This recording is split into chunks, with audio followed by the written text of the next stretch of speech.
Good morning. అందరూ బాగున్నారు కదూ? దేవుని యొక్క మహాకృపను బట్టి మరి యొక్క ఉదయకాల ధ్యానంలో మీతో కూడా కలిసి దేవుని యొక్క వాక్యాన్ని పంచుకోవడానికి పరిశుద్ధాత్మ దేవుడు నాకు ఇచ్చిన సమయాన్ని బట్టి దేవాతి దేవుని స్తుతిస్తూ ఉన్నాను. మన ఉదయాన్నే లేచిన దగ్గర నుంచి మనం ఆ దినం అనేక సార్లు మనం ప్రార్థన చేస్తూ ఉంటాం. ప్రార్థన చేసినప్పుడల్లా కూడా మనకు అవసరమైనవి ఏమేమో అడుగుతూ ఉంటాం. కానీ మరి అంతకంటే ముఖ్యమైనది మనకు కావాల్సింది ఏం చెప్తుందో చూసామా? బైబిల్ గ్రంథంలో యాకోబు రాసిన పత్రిక 1వ అధ్యాయము 5వ వచనంలో, మీలో ఎవరికైనా జ్ఞానము కొదువుగా ఉన్నడలా అతడు దేవుణ్ణి అడగవలెను, అప్పుడు అది అతనికి అనుగ్రహింపబడును. మరి చక్కని మాట మనకు తెలియజేస్తూ ఉన్నాడు. మీలో ఎవరికైనా జ్ఞానం కొదువుగా ఉన్నట్లయితే దేవుణ్ణి అడగాలి. ఈరోజు మనం అన్నీ అడుగుతున్నాం కానీ జ్ఞానాన్ని అడుగుతులేదు. అంటే జ్ఞానం యొక్క ఆ ఇంపార్టెన్స్ ఏంటనేటువంటిది మనకు అర్థం కావట్లేదు. కానీ ఈరోజు మనం మన అనుదిన జీవితంలో మరి జ్ఞానం అనేటువంటిది లేకపోతే కనుక అపాయంలో పడిపోతాం. జ్ఞానం లేని వారు చాలామందిని మన లోకంలో చూస్తాం. వాళ్ళు జ్ఞానం లేక ఆపదల్లో పడిపోతారు, మరి అనేకమైన ప్రమాదాల్లో పడిపోతారు. జ్ఞానం లేకపోతే ఉన్నత విద్య చదవలేము, జ్ఞానం లేకపోతే ఈ లోకంలో ఏది సాధించలేము. కనుక అన్నిటికీ మూలమైనటువంటి జ్ఞానము దేవుని దగ్గర ఉన్నది.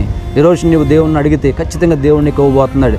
ఈరోజు మనం అడగము, ప్రభు అంటున్నాడు, అడుగుడి అంటున్నాడు. ఈరోజు నువ్వు అడిగినట్లయితే కనుక ఖచ్చితంగా దేవుడిని కూడా సిద్ధంగా ఉన్నాడు. కనుక చాలామంది చదువుతూ ఉన్నప్పుడు చదివినవన్నీ మర్చిపోతూ ఉంటారు. ఎరా ఏమి అని అడిగితే మనం చెప్తారు వాళ్ళు, నాకు జ్ఞాపకశక్తి తగ్గిపోయింది, నాకు జ్ఞాపకం ఉండట్లేదు. నిజమే, ఈరోజు అదే పరిస్థితిలో నీవు కనుక ఉన్నట్లయితే ఖచ్చితంగా ప్రభువుని అడుగు. మొట్టమొదటిగా నువ్వు లేచిన వెంటనే ప్రభువా నాకు జ్ఞానం దయచేయి అని అడిగితే ఖచ్చితంగా దేవుడు నీకు జ్ఞానం ఇస్తాడు. అంటే కృప పరిశుద్ధాత్మ దేవుడు మనందరికీ అనుగ్రహించును గాక.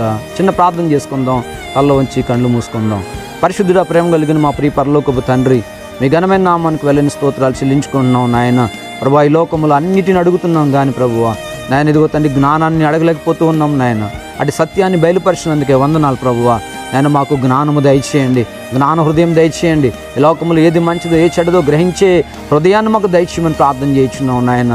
ఇదిగో తండ్రి తల్ల ఉంచిన బిడ్డలందరూ దీవించండి ప్రభువా. ఈరోజు నాయన పుట్టినరోజులు జరిగించుకున్న బిడ్డలకు దీర్ఘాయువునిచ్చి బలపరచండి.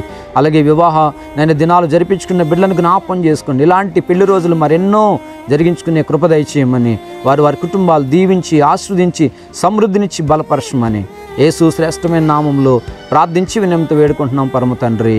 Amen, amen.